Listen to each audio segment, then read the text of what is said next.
Hi dear friends, അസ്സലാമു അലൈക്കും. എല്ലാവർക്കും പുതിയൊരു വീഡിയോയിലേക്ക് സ്വാഗതം. അപ്പോൾ ഇന്ന് ഞാൻ വന്നിട്ടുള്ളത് നല്ല ടേസ്റ്റി ആയിട്ടുള്ള ഓട്സ് വെച്ചിട്ട് റെഡിയാക്കുന്ന നല്ലൊരു സ്മൂത്തിയുടെ റെസിപ്പി ആയിട്ടാണ്. അപ്പോൾ നമുക്ക് നമ്മുടെ സ്മൂത്തിയിലേക്ക് വേണ്ടിയിട്ട് ഫസ്റ്റ് തന്നെ നമുക്കിതുപോലെ അരക്കപ്പ് ഓട്സാണ് ഞാൻ എടുത്തിട്ടുള്ളത്. നമുക്കിതൊന്ന് റോസ്റ്റ് ചെയ്തെടുക്കാം. അപ്പോൾ നമ്മൾ കൂടുതൽ സമയം റോസ്റ്റ് ചെയ്തെടുക്കേണ്ട ആവശ്യമില്ല.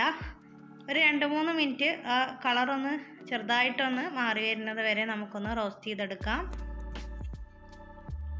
അപ്പോൾ എൻ്റെ ചാനൽ ആദ്യമായിട്ട് കാണുന്നവർ നിങ്ങൾക്ക് ഇഷ്ടപ്പെടുകയാണെങ്കിൽ സബ്സ്ക്രൈബ് ചെയ്യണം, ലൈക്ക് ചെയ്യണം, ഷെയർ ചെയ്യണം, പിന്നെ ബെൽ ബട്ടൺ എനേബിൾ ചെയ്യാൻ മറക്കരുത്. അപ്പോൾ നമുക്ക് നമ്മുടെ ഓട്സ് നല്ലതുപോലെ തന്നെ ഒന്ന് റോസ്റ്റ് ചെയ്തെടുക്കാം. ഇപ്പോൾ ഓട്സൊക്കെ ഏകദേശം കളർ മാറി വന്നിട്ടുണ്ട്. 2-3 മിനിറ്റ് മാത്രം ചെയ്താൽ മതി, കൂടുതൽ സമയമൊന്നും വെക്കണ്ട. ഇപ്പോൾ ഇത് റെഡി ആയിട്ടുണ്ട്. ഞാൻ ഗ്യാസ് ഓഫ് ചെയ്തിട്ടുണ്ട്. ഇനി നമ്മളിത് ചൂടാറിയതിന് ശേഷമാണ് നമ്മളിത് റെഡിയാക്കി എടുക്കുന്നത്. ചൂട് കൊടുക്കാൻ ആരും ഇതുപോലെ റെഡിയാക്കി എടുക്കരുത്.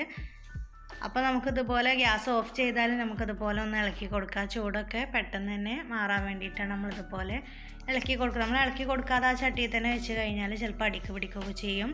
അപ്പോൾ ഞാനിപ്പോൾ മിക്സിയുടെ ജാർ എടുത്തിട്ടുണ്ട്. അപ്പോൾ ഇനി നമുക്കിതിലേക്ക് നമ്മൾ റോസ്റ്റ് ചെയ്ത് വെച്ചിട്ടുള്ള ഓട്സ് ഇട്ട് കൊടുക്കുക. ചൂടാറിയതിന് ശേഷമാണ് കേട്ടോ ഞാൻ ഇട്ട് കൊടുക്കുന്നത്. ഇനി നമുക്കിതിലേക്ക് ഒരു പഴം, റോബസ്റ്റ പഴമാണ് എടുത്തിട്ടുള്ളത്. ഒരു പഴം നല്ലതുപോലെ പഴുത്തിട്ടുള്ള ഒരു പഴം കട്ട് ചെയ്തിട്ട് അതും കൂടെ ചേർത്ത് കൊടുത്തിട്ടുണ്ട്.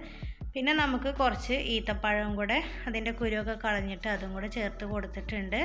പിന്നെ ഞാനൊരു 1/4 കപ്പ് പീനട്ടാണ് ചേർത്ത് കൊടുക്കുന്നത്. ഇത് ഒന്ന് റോസ്റ്റ് ചെയ്തെടുത്തിട്ട് തൊലിയൊക്കെ ഒന്ന് കളഞ്ഞെടുത്തിട്ടുള്ള പീനട്ടാണ്. അപ്പോൾ ഒരു 1/4 കപ്പ് ഉണ്ട്. അതും കൂടെ ഞാനിതിലേക്ക് ചേർത്ത് കൊടുത്തിട്ടുണ്ട്. ഇനി നമുക്കിതിലേക്ക് കുറച്ച് ഏലക്കാപ്പൊടിയും കൂടെ ചേർത്ത് കൊടുക്കുക, നല്ലൊരു ടേസ്റ്റിന് വേണ്ടിയിട്ടാണ്. ഇനി ഞാനിതിലേക്ക് ചേർത്ത് കൊടുക്കുന്നത് പാലാണ് ചേർത്ത് കൊടുക്കുന്നത്. പാൽ ഞാൻ കാച്ചിയെടുത്തതിന് ശേഷം ഇതുപോലെ കട്ടാക്കി എടുത്തിട്ടുള്ളതാണ്. ഒരു പേക്ക് പാലാണ് എടുത്തിട്ടുള്ളത്. അതും കൂടെ നമുക്കിതിലേക്ക് ചേർത്ത് കൊടുക്കാം. ഞാനിതിൽ വേറെ വെള്ളം ചേർത്ത് കൊടുക്കുന്നില്ല. ഈ പാലിൽ തന്നെയാണ് ഞാൻ അടിച്ചെടുക്കുന്നത്. കണ്ടില്ലേ, ഇതുപോലെ കിട്ടിയിട്ടുണ്ട്. അപ്പോൾ ഇനി നമുക്കിത് നല്ലതുപോലെ തന്നെ ഒന്ന് അടിച്ചെടുക്കാം. ഞാനിപ്പോൾ ഇതിലേക്ക് പഞ്ചസാര ചേർക്കുന്നില്ല.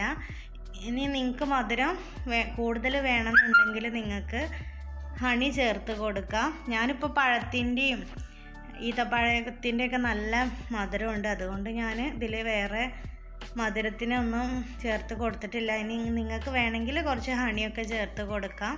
ഞാനിപ്പോൾ അതൊന്നും ചേർത്ത് കൊടുത്തിട്ടില്ല. അപ്പോൾ നമ്മുടെ സ്മൂത്തി നല്ലതുപോലെ തന്നെ ഇവിടെ അടിച്ചെടുത്തിട്ടുണ്ട്. ഇപ്പോൾ ഞാൻ ഗ്ലാസ്സിലേക്കൊക്കെ ഒഴിച്ച് കൊടുത്തിട്ടുണ്ട്. ഇത് കുടിക്കാൻ നല്ല ടേസ്റ്റാണ്. ഒരു പ്രാവശ്യമെങ്കിലും ഇതുപോലെ ഒന്ന് ചെയ്ത് നോക്കുന്നുണ്ടോ. അപ്പോൾ ഞാനിതുപോലെ കുറച്ച് ചെറി കട്ട് ചെയ്തെടുത്തിട്ടുള്ളതാണ്. അപ്പോൾ ഇത് ഞാൻ വെറുതെ ഒരു ഭംഗിക്ക് വേണ്ടിയിട്ട് വെച്ച് കൊടുക്കുകയാണ്. ഇതൊന്നും നിർബന്ധമില്ല. അപ്പോൾ ഞാനിതുപോലെ കട്ട് ചെയ്തെടുത്തിട്ട് ഇതുപോലെ വെച്ച് കൊടുക്കുകയാണ്. അപ്പോൾ ഇതുപോലെ നമ്മൾ ഷേക്കൊക്കെ റെഡിയാക്കിയാൽ നമുക്ക് കഴിക്കാൻ നല്ല ടേസ്റ്റാണ്. അപ്പോൾ അതുപോലെ നോക്കാത്തവരൊക്കെ ഒന്ന് റെഡിയാക്കി നോക്കുക. കഴിക്കാൻ നല്ല ടേസ്റ്റ് ഉണ്ട്.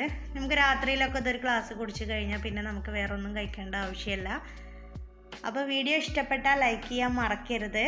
അപ്പോൾ ഇൻഷാ അല്ലാഹ് ഞാൻ വേറൊരു വീഡിയോസായിട്ട് വീണ്ടും വരാം. Thank you for watching.